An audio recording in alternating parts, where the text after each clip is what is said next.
के अंदर। एकदम ध्यान से सुने सब लोग।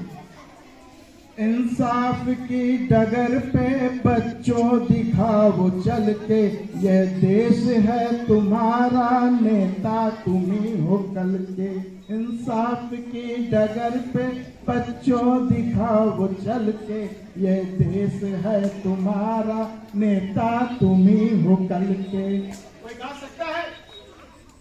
जो बच्चे गा सकते हैं अभी भारत माता गा रहे थे ना, आओ स्टेज पे आओ। जो बड़े बच्चे गा सकते हैं, जो टीचर गा सकते हैं, आए मेरे साथ, आइए। जो मैं गाऊंगा उसको दोहराना है, आइए।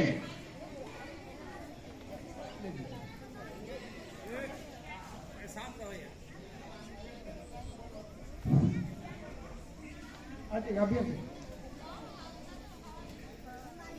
जो मैं गाऊं उसको रिपीट करिए, ठीक है? इंसाफ की डगर पे बच्चों दिखाओ चल के, इंसाफ की डगर पे बच्चों दिखाओ चल के, ये देश है तुम्हारा, नेता तुम्ही हो कल के। यह देश है तुम्हारा, नेता तुम्ही हो कल के। दुनिया के रंज सहना और कुछ न मुंह से कहना, दुनिया के रंज सहना और कुछ न मुंह से कहना, सच्चाइयों के बल पे आगे को बढ़ते रहना, सच्चाइयों के बल पे आगे को बढ़ते रहना। रख दोगे एक दिन तुम संसार को बदल के, रख दोगे एक दिन तुम संसार को बदल के। इंसाफ की डगर पे बच्चों दिखाओ चल के, इंसाफ की डगर पे बच्चों दिखाओ चल के। अपने हो या पराए सबके लिए हो न्याय, अपने हो या पराए सबके लिए हो न्याय। देखो कदम तुम्हारा हरगिज न डगमगाए, देखो कदम तुम्हारा हरगिज न डगमगाए। हर किस न डगमगाए। रास्ते बड़े कठिन हैं चलना संभल संभल के, रास्ते बड़े कठिन है चलना संभल संभल के। इंसाफ की डगर पे बच्चों दिखाओ चल के, इंसाफ की डगर पे बच्चों दिखाओ चल के। इंसानियत के सर पर इज्जत का ताज रखना, इंसानियत के सर पर इज्जत का फर्श रखना। तन मन भी भेंट देकर भारत की लाज रखना, तन मन भी भेंट देकर भारत की लाज रखना, तन मन भी भेंट देकर तन मन भी पेट देकर भारत की लाज रखना। जीवन नया मिलेगा अंतिम चिता में जल के, जीवन नया मिलेगा अंतिम चिता में जल के। इंसाफ के डगर पे बच्चों दिखाओ चल के, इंसाफ की डगर पे बच्चों दिखाओ चल के। ये देश है तुम्हारा, नेता तुम्ही हो कल के। यह देश है तुम्हारा, नेता तुम्ही हो कल के। अब मैं बच्चों आपको बताऊंगा और बुजुर्ग साथियों और अध्यापकों से बताऊंगा। इंसाफ की डगर भारत के संविधान में जो उद्देशिका है, जिसमें कहा जा रहा है हम भारत के लोग भारत को एक लोकतंत्रात्मक गणराज्य बनाने एवं सभी नागरिकों को सामाजिक, आर्थिक और राजनीतिक न्याय, तो जो ये न्याय है, ये न्याय इंसानियत है। इसीलिए कहा गया है इंसानियत की डगर पर बच्चों दिखाओ चलकर। तो ये न्याय आपको दिखाना है। उसके बाद है विचार, अभिव्यक्ति, विश्वास, धर्म और उपासना की स्वतंत्रता, यह भी इंसानियत के प्रति न्याय है। यह आपको पूरी स्वतंत्रता देता है, आप अपनी बात कह सकें, विचार कर सकें, आप जिस पंथ के फॉलोअर हैं, जिसको मानते हैं, उसकी आप पूजा आराधना कर सकें। इसी के साथ जो ये स्वतंत्रता है, यह सभी गार्जियन को भी कहती है कि आप अपने बच्चों को बोलने की स्वतंत्रता दीजिए, आप उनको सहनशीलता पूर्वक सुनिए, क्योंकि बच्चे इस देश के कर्णधार हैं। कहा गया ना, नेता तुम ही हो कल के। तो ये बच्चे कर्णधार हैं, आपका समय उनको गाइड करने का है।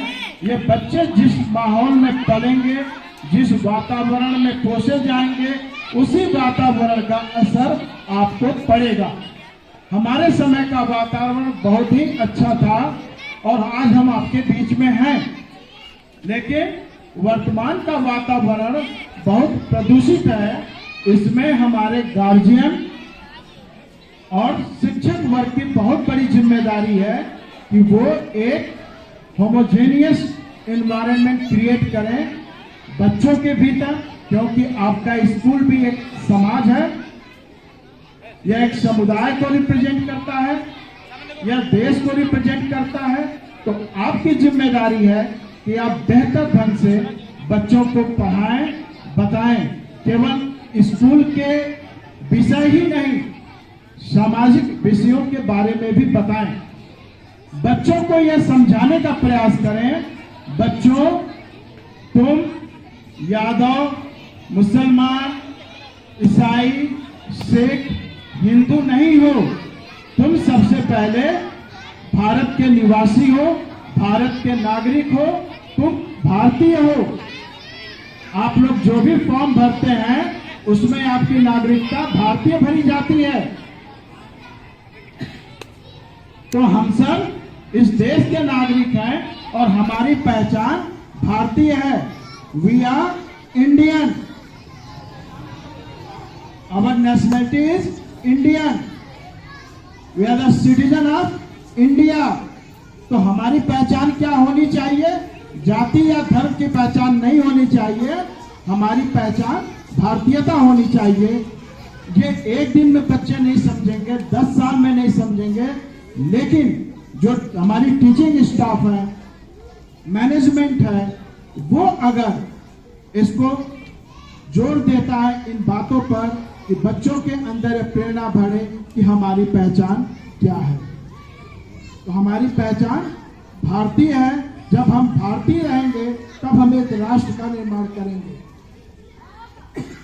जातीयता में बंधकर हम किसी राष्ट्र का निर्माण नहीं कर सकते। बच्चों, जो हमारा संविधान कह रहा है वो कहता है बंधुता को बढ़ाना। बंधुता मतलब भाईचारा। हम एक दूसरे को अपना भाई माने, अपना कुलीन माने और उस तरह समता मूलक व्यवहार और न्यायप्रिय व्यवहार सभी के साथ करें। यही मेरा संदेश है। इसी के साथ मैं आपसे विदा लेता हूं। जय भीम, जय भारत, जय संविधान। धन्यवाद अध्यक्ष जी, आपका बहुत बहुत धन्यवाद करते हैं कि आप इस समय बच्चों को जो मुझे कहना था, इसके पहले मैंने कहा, अभी वो लोग जो बात को समझ सकते हैं, आप सभी लोग अच्छे अच्छे मोबाइल यूज कर रहे हैं और उस मोबाइल के अंदर आपको शिक्षा भी दी जाती है और अच्छाई के साथ बुराई भी उसमें फैलाई जाती है। इस समय जो देश की परिस्थिति है, बहुत नाजुक दौर से गुजर रहा है। इसमें आप सभी को धैर्य बनाकर गंभीरता पूर्वक व्यवहार करना है। देश में अभी आपको पता है बांग्लादेश में सत्ता परिवर्तन हुआ है। वो क्यों हुआ है इसके बारे में लोग नहीं बता रहे हैं, लेकिन वहां हिंदू और मुस्लिम के नाम पर आपके पास तरह तरह के डॉक्टरेट वीडियो आ रहे हैं जो किसी भी स्थिति में सही वीडियोस नहीं है। जो हिंदू और मुस्लिम करके भावनाओं को उभारा जा रहा है, इससे आप लोग सावधान रहें। ये देश हमारा है। अगर यहां एक बार कोई भी गलत चीज भड़क गई तो उसका खामियाजा अशांति के रूप में, अराजकता के रूप में हम सभी को भुगतना होगा। हम अपने घर में रह के भी अपने को सुरक्षित नहीं पाएंगे। कौन हमारा दोस्त रहेगा, कौन दुश्मन रहेगा, उस परिस्थिति में आप नहीं आंक सकते। इसलिए बेहतर होगा कि ऐसी चीजों को, ऐसी अफवाहों को भड़काया न जाए। भारत के अंदर ऐसी कोई घटना नहीं घट रही है, लेकिन जो अमन चैन के दुश्मन हैं वो ऐसी घटना घटाने के लिए, ऐसी घटना को अंजाम देने के लिए सोशल मीडिया का प्रयोग कर रहे हैं। आप लोग उससे सावधान रहें। हिंदू, हम हिंदू हैं, ये हैं, फलाने हैं, डकाने हैं। आपका धर्म कुछ भी हो सकता है, वो वास्तव में धर्म नहीं, संप्रदाय है। बड़े गोल को और बड़ा करने का प्रयास है। हिंदू के नाम पर आपको इकट्ठा किया जाता है, लेकिन जब अधिकार देने की बात आती है तो आपको जातियों में बांटकर आपको अधिकार विहीन कर दिया जाता है।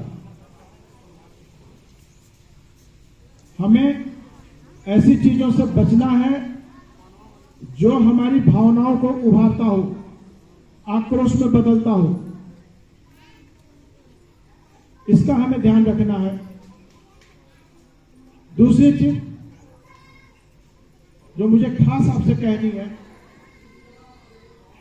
हमारा विद्यालय ये बच्चों का चरित्र निर्माण करता है। आज आप बच्चों के बीच में जो कुछ भी कहेंगे, बच्चे अपने माता पिता से ज्यादा अपने शिक्षक की बात सुनता है। तो यह आपकी बहुत बड़ी जिम्मेदारी हो जाती है कि इन कोमल मानसिकता वाले बच्चों पर आप क्या छाप छोड़ना चाहते हैं।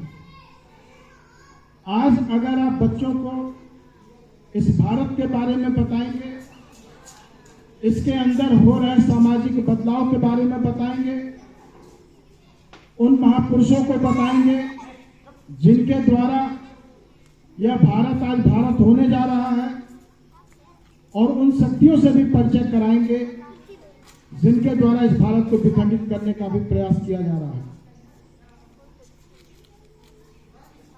भगवान बुद्ध, उनकी शिक्षाएं हैं, बाबा साहब अंबेडकर का संघर्ष है, फूले साहब का अंधविश्वास पाखंड को तोड़ने का प्रयास है। इसमें संत कबीर, संत रैदास, संत गाडगे, बहुत सारे महापुरुष हैं। हर एक ने इसके लिए बेहतर काम किया, इस देश को एक मानवशील देश बनाने के लिए। गुरु नानक भी हैं उनमें, ईसा मसीह भी उनमें है।